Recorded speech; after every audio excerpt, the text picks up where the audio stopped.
the puck is already going there.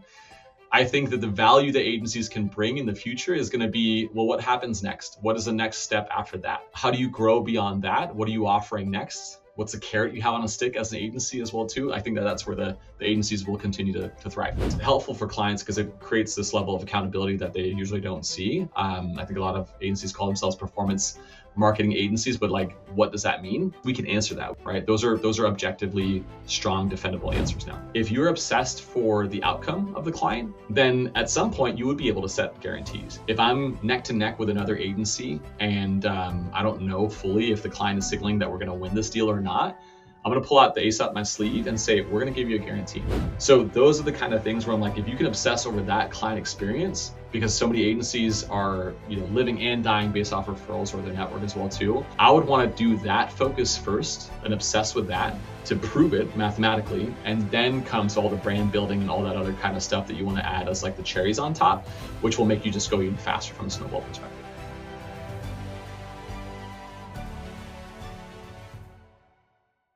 Awesome. So Jonathan, let's get straight into it. I've been seeing all your LinkedIn posts about AI, everything that's kind of coming out. I'm sure you've seen the news of Claude Bot coming out.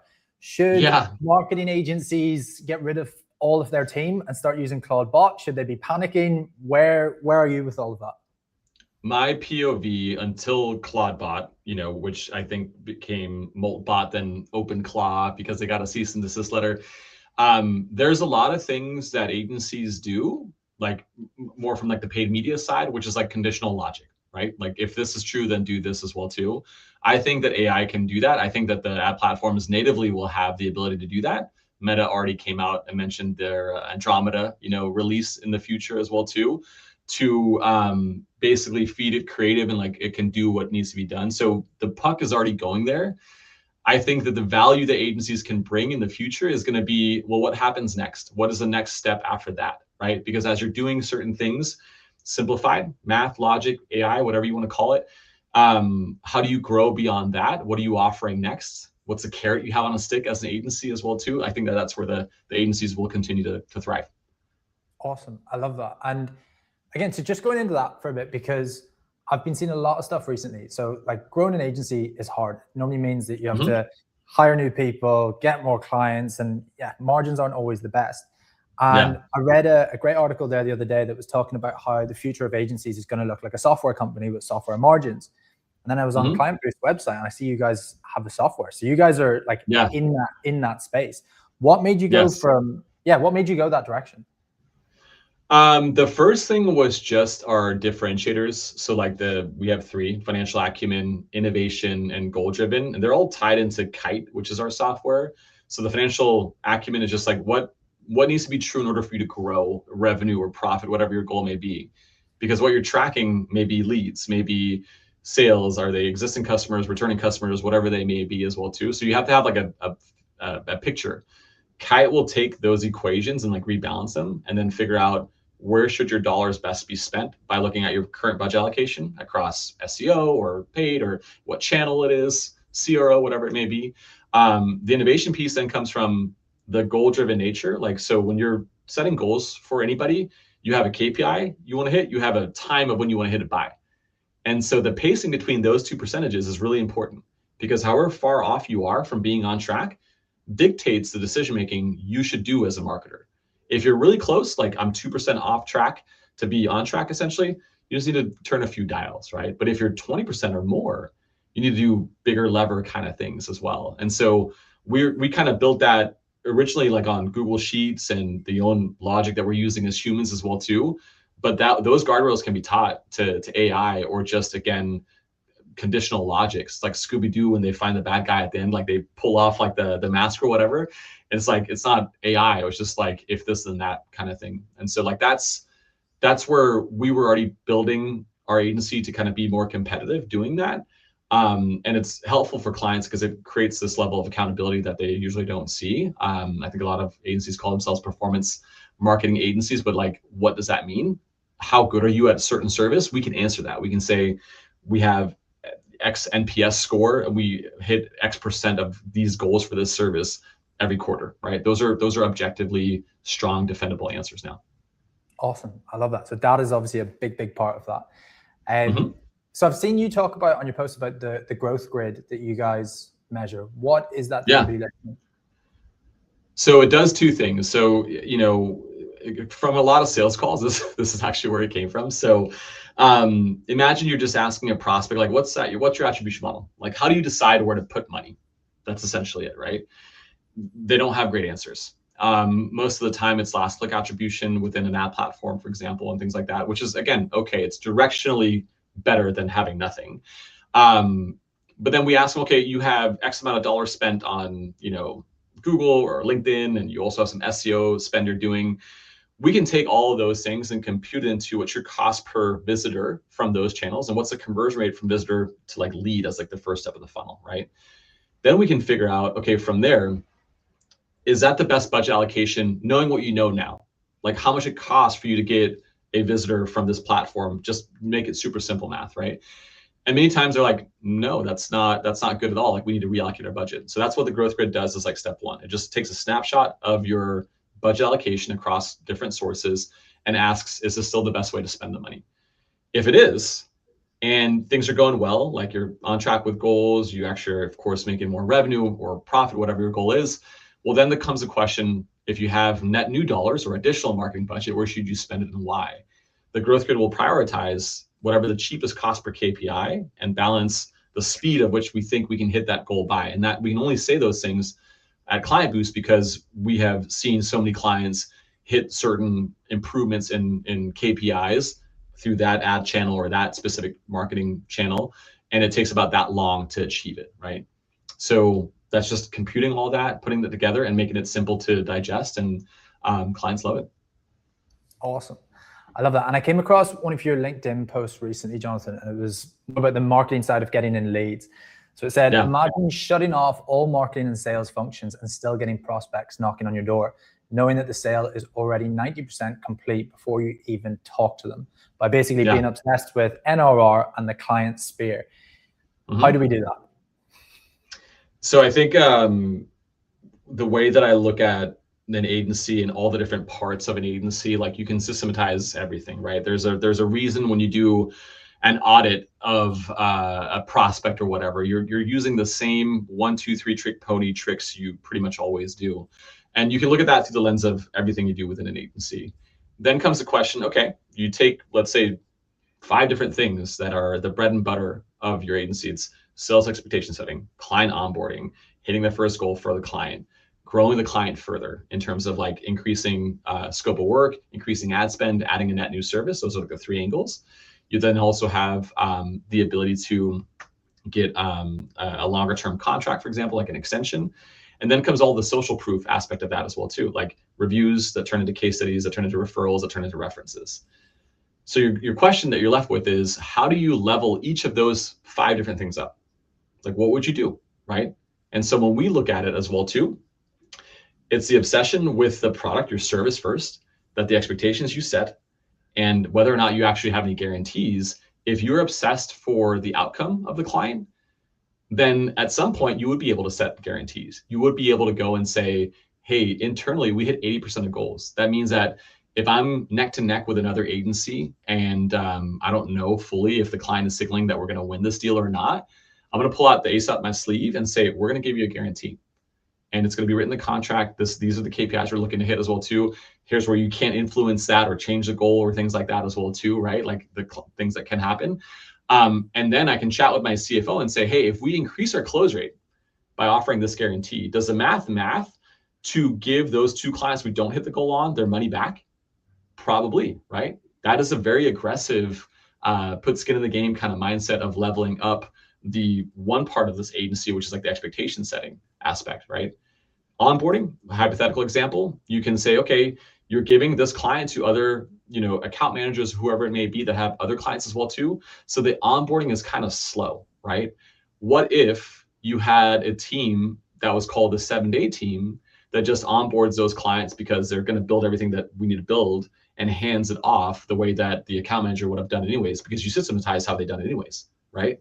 Now they're out of the gate much faster. They're on track to hit their goal much faster. And you should start seeing that the quarterly goals you set like let's say you set like a goal to be hit at the 3-month mark of bringing on a new client, is actually average to be hit at the 2-month mark, right? So now you're under promising, over delivering. That's another level up. So those are the kind of things where I'm like, if you can obsess over that client experience, because so many agencies are, living and dying based off referrals or their network as well too. I would want to do that focus first and obsess with that to prove it mathematically. And then comes all the brand building and all that other kind of stuff that you want to add as like the cherries on top, which will make you just go even faster from a snowball perspective. Awesome. I love that. And you talked about a few great things there about the 7 days when the client gets onboarded and obsessing over that client experience. Again, to like take away buyer's remorse, all of that. A lot of agency owners I speak to, they're obsessed with new business, right? Which like rightly so, but I feel like that obsession doesn't always carry into the retention and making sure once you've got that client, you do everything you can to keep them. Yeah. What has Klientboost done to, just help retention? So I have another thing that I'm starting called Unicorns, which is basically like the whole premise is become the top 1% marketing agency out there through this levels thinking that I mentioned and first principles thinking of like how you separate the recipe of whatever you're doing and like decide, does this help or hurt? What can we do more of to make this recipe more exciting so that your systems become a high level? And I've had conversations with agency owners that either are part of the community or have decided to do like the one-on-one coaching with me as well too. And I asked them like, okay, let's take an agency that does like cold outbound, for example. I asked them, how good are you at cold outbound? And they're like, good. Like, we're pretty good. I'm like, no, like objectively defend your answer to me. Like, how do I trust your answer? And what I'm trying to get to is like, oh, or our NRR is this percentage, like month over month, or even work like harder yet, quarter over quarter, right? Oh, that's pretty good. I guess I need the context of like other, agencies in your space of that service you do to really know what's your NPS like, what's your client review process like, what's your, you can talk about retention as well too, but I feel like that's like a defensive metric. And I try to get my team internally at Klientboost, but also the other agency owners that I'm coaching to think like more offensively. And I've shared about this as well too, where if you hope that you can get retention to be stronger so that you can, still focus on your net new client acquisition and get the cherries on top and your dopamine hits, which I know are exciting as well too. Well, if you can do that really well, you should test the strength of your client relationship, whether you're a partner or whether you're a vendor. And those are things that the client doesn't get any benefit from doing for you, like leaving a review or turning that review into a case study, and see what the hesitation is. See how your account managers are scared and they're walking on eggshells to be going and asking as well too. Like, why is that? That's not a good sign of you being confident in your service, right? So, and that happens a lot. Right. And so for us, what we're trying to do at KB is again, systematize this. Every single month, we take a snapshot of clients that have a high NPS, 9 or 10. We have 150 clients. We expect 100% response rate from every single client every single month.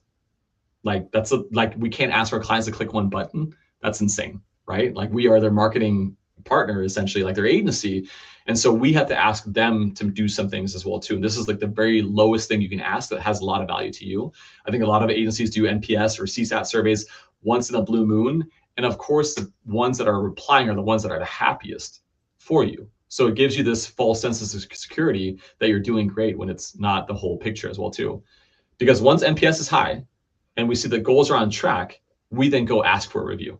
So there might be like 50 clients every month that doing it, right? Or 30 clients, whatever it may be. And if we find that they're not willing to give a review, red flags. We figure out what's going on. We kind of lift the rug and be like, and we have this thing called an ATF, called an action plan, timeline, and follow-up. And we make sure that the action plan and timeline is something the client agrees with to solve whatever problems they have. And we ask, what needs to be true for you to feel like you want to leave a review for us? And in that answer comes a lot of value that I think a lot of account managers, agency owners, they're just afraid to figure it out. It's like going to the doctor or going to the dentist and be like, fuck, I know I've been eating sugar. Like I have 19 cavities, I know it, but I don't want to go to the dentist. It's like go towards a grenade all the time kind of mindset.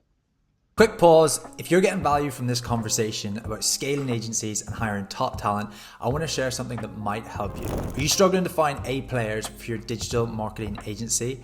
we've got you covered. For SEO experts who turn rankings into revenue, head to SEOforhire.co. For paid media specialists who boost your bottom line, check out paidmediajobs.com. And if you're looking for foot rubs, you're definitely in the wrong podcast. All right, let's jump back into the episode. I love that. I really love that. So we've got a company, salaryguide.com. It's all about salary submissions. And one thing that we recently started doing was just reaching out to all of our users for feedback. And it was something that I wish, if I went back in time like 6 months ago, it would have helped us so much, because we were building all these features that we thought were great. And then we were asking our users, and we got like, I think it was like 1,200 people came back and they were like, well, that's not the direction we wanted to go. And super valuable stuff. The biggest thing is like the voice of the client, like in a post-mortem setting, when a client has churned, everybody should stop what they're doing at the agency and obsess figuring out what are the actual action items I can take away from this, and combine it with multiple churn post-mortem interviews to see the signal. Because so much what you just said is just decision-making internally, what you think is right and all that kind of stuff. It's like, no, like the most important voice isn't here. And we're going to keep just being busy for the sake of being busy and create change, and people are going to get whiplashed left and right. Yeah, it's going to be horrendous. I love that. And I don't know if you're familiar with any of Brad Jacobs' work, but he's built like I think it's 8 billion different $1 billion companies. And he talks about a lot that he would rather speak to somebody in a supermarket that has bought one of their products for like hours, rather than sitting in his leadership team and like hearing about, oh, this is what we should do and change. And he's like known for like doing that sort of stuff, which I thought was really fun. That's awesome. But awesome. Jonathan, you're obviously a massive systems guy. You've already, like every answer you've started, well, this is a system, and gone through. So you've built Klientboost over 20 million ARR. You've like at Unicorns, you're helping other companies with that. Obviously systems is a massive thing to that. What is like one of the biggest like common mistake that you see when people are like building systems, or the systems that break when they start to scale? Deliberate delegation. Like, and what I mean by that is like the intentionality behind what you're doing. I'm pretty aggressive on removing things that just aren't helping us anymore. And I tell my team that like internal meetings are like, we really don't need them, but we will have some. And so like time block, and get the stuff done that needs to get done. The not so fun and sexy stuff like Monday, Tuesday. So Wednesday, Thursday, Friday, you're zooming out, you're having time to think, because you taught your team level one stuff, because you deliberately delegated, you got their accountability and their commitment to do that. And if they don't do that, you're going to come back to them and remind them like, hey, I got to come back now because I was going to work on level 2 stuff, new skills to bring back to you, but I don't have time. You told me that you're going to put in the reps, you're not doing it. So now I have to write you up, right? Now I have to give you a pip. Last time I got to let you go, because I got people on the team that know how they want me to go out. They're going to let me cook and come back with some other things, because I'm like Santa Claus to them. So like that clarity and understanding, like the delegation, is really powerful when you also understand a person's goals. Like, what are your pay goals? What are your promotion goals? What are your skill goals? Those are usually the 3 things that you can do. One of the most powerful things you can do to anybody that is an interviewee or whatever is saying, you're going to come here, you're going to be challenged because you want to, otherwise you wouldn't accept a job offer, but you're going to leave a much more skilled marketer than you've ever had anywhere else as well too. I can guarantee you that. And here's how we do it, right? We have Boost You, internal training, and all that kind of stuff. And so those are the things of like, just again, same with clients, setting expectations up front, and like put out all the skeletons in the closet you might find that they won't be happy with, and tell them up front what's happening. And then you take the emotion out of it. You basically give permission to your middle management or your ICs of like what success looks like, and you just execute. And then we have something we call game film that tracks the execution of our systems. And it's literally like the sports analogy. We give that feedback to the individual who the game film was around, and kind of show them, hey, just so you know, like you're slipping here because to get to your goals, like you said you were going to do this. And we're also giving you permission to speak up if you don't think that system serves you anymore. Because if you have an idea that can benefit everybody else, let's change it. We're not romantically tied to this. Awesome. I love that. And you mentioned I've seen you talk about Santa Claus a few times, about bringing people in and like helping them win. Yeah. And again, it's one thing when we go in and like do a client discovery call and we take apart their hiring strategy. It's like they think that they should lead with like a salary and like the roles, the responsibilities. Whereas one thing that we talk about is like the best agencies we chat to, they're selling the identity. It's like you can come in as this person and leave as that person, or grow as that person. So when it comes to that, like, did you always have that in part of your hiring strategy, or was there a mistake that came along the way that made that? It's a little different. What I like to do is I try to like reverse interview, and I say, my job is to sell you on why you should choose us first. Like, I'm going to go first, and I'm going to have some level of vulnerability and humility doing that. And I'm going to tell you what I think are not the good things that we have, like the things we struggle with like execution or whatever KPI that is we're looking at. And then I have them go. And like at the time that we get later on, like that's more like the skills assessment. Like, do you actually know how to do it? Like, we have this book called, Who, that we follow, finding the 10% of the 10%. So like there's even a system of finding that. But then if they don't have the skill, we can train for it. And then again, we show them like what success looks like, the amount of clients, how their calendar might usually be, the type of clients, the goal pacing, how that helps them, do less work actually, but be more surgical about it. And then, comes like, do we fit expectation wise and everything like that as well too. So it's that, but I try to warm them up. I try to also be an extension of the personality of the brand that we have, which is like, I don't take myself too seriously. I take the work that I do very seriously, but I have a lot of fun at the same time. And I want them to feel like if you come in here, you're going to get pressure from the clients. You're going to feel pressure from the company. I can remove the pressure from the company. I can make it very black and white, and you can just align and agree to what you want to do. And like, again, they align with our goals as well too. And then when we lose a client, for example, but you've done everything correctly, you left it all on the court, nothing's going to happen. High five, on to the next. That's it. Like, and so there's a way to kind of make them feel a level of psychological safety doing that too. Awesome. I love that. And yeah, again, like you can see it from Klientboost. You go on to either your LinkedIn or Klientboost's website, you can see how important it is, employer value proposition is to attract that best talent. And again, you've won things like, what is it, #1 place to work on Glassdoor? Like, yeah, back in 2022, it hasn't been as hot. We try to change the culture last couple of years, but it was a highlight for sure. So yeah, to agency owners listening, how do you build that culture where you have, that top talent that are knocking on your door wanting to work with you? It's a snowball effect. Step one, it starts with content. Like early days, we were blog content. Now we're shifting more focus over to social content, and we have ideas of leveling, that up as well too, where we want to get to. We had and we still have episodes we just haven't released, but we have like a inside Klientboost kind of like blog thing. And I remember many times, people who were interviewing, they would come into our office before, COVID hit and everybody went remote, and they'd be like, I know that person, that person, that person. It was like an episode of Friends coming in, like, because they've already scoped us out. So much power that a lot of people don't think about. Just, being transparent, documenting your journey, sharing your content and your know-how is the best way to, of course, attract clients, but it has a benefit ripple effect of attracting talent and retaining talent as well too. Because think about this, any client that leaves and goes to another agency, or an individual, an employee on the team goes to another agency, they're basically telling you that like what they know about you is not strong enough for me to go take a gamble of this other agency or this other, place I want to go work at. Like from a relational equity perspective, that's horrible, right? That's super, super sad. So how are you building up that relational equity? Well, you do it through confidence as well too. And the content does a lot of that heavy lifting. Awesome. And again, one thing that I seen, I don't know if it was a year ago or so, about how, I think it was you that did a post about how you try and gamify your team for building a personal brand and posting on LinkedIn, whatever. That was you, right? We done it. Yeah. We gamified it internally and incentivized as well too. Yeah.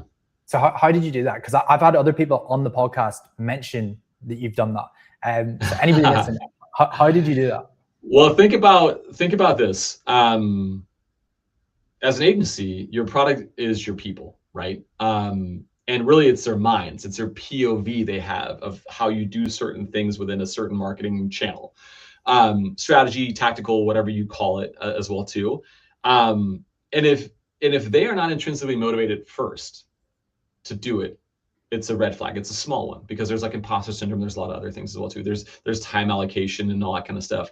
And people don't really get like the dopamine or the realization until maybe like 3 months of doing this with us as well too. They're like, I'm not going to stop. Like they would go on to maybe go to a different job, for example, and they continue doing it as well too, which is what I love seeing that. But a few things, you got to understand the hurdles first. The hurdles are, the leadership has to go first. You have to go first. And the waterfall of directors or whatever leadership has to go like second. Like it has to be consistent, right? Then when you get there and you're seeing it as well too, you then can incentivize. You say, hey, we're going to pay $1,000 more per month. The requirement is you have to write 3 posts a week. They obviously are your tone of voice. Like it's LinkedIn, it's your property. We can't require you to do this as well too. But if you ever thought about building a personal brand, or making it easier to get another job or promote in the future, whether it's with us or not, it's going to help you without a doubt, right? Then you also need the copywriting help. Okay, well, what does good look like as well too? And so you want to batch create as many posts as possible. So nobody wants to pull the plug or like have to go back on the hamster wheel every single week and create new content. You just batch. So you have the motivation of the incentive. You have the other people doing it, so it's not that scary. And then you also have the batch creation. So like they can't really they can pull the plug, but they don't do that because there's no more time constraints of them to keep having to spend more time doing this as well too. So those are the things that we've done. And then internally, monthly huddles, we kind of showcase the leaderboard of the wins and all that kind of stuff. And more people organically want to join as well doing that, which is really cool to see. Awesome. Well, Jonathan, I could ask you a million questions. I could keep on going, but we can do a part 2. Very wary of your time. So people that want to follow you along, where can they find you? Find me on LinkedIn. I'm posting right now. I'm getting unicorns up and running. Just full disclosure. I'm getting into like the mergers and acquisitions game, which is another harder level to play within the agency space. And obviously have a lot to give in terms of value to agency owners that want to like unlock certain things. And so my goal in the future is to be able to be the agent for other agency owners to merge, acquire, whatever the bigger goals are of the founders of those agencies. And so I'm starting with, building a spider web, creating the content, newsletter, book, community, course as well too, and then one-on-one coaching. And the website isn't even live yet, but I got a good amount of interest. So yeah, follow me, come knock on the door in terms of the stuff on unicorns with a K, classic branding.com. And we can keep, having the conversation going. Awesome. Thank you, Jonathan. Thanks for sticking around to the end. And I really hope you enjoyed this episode.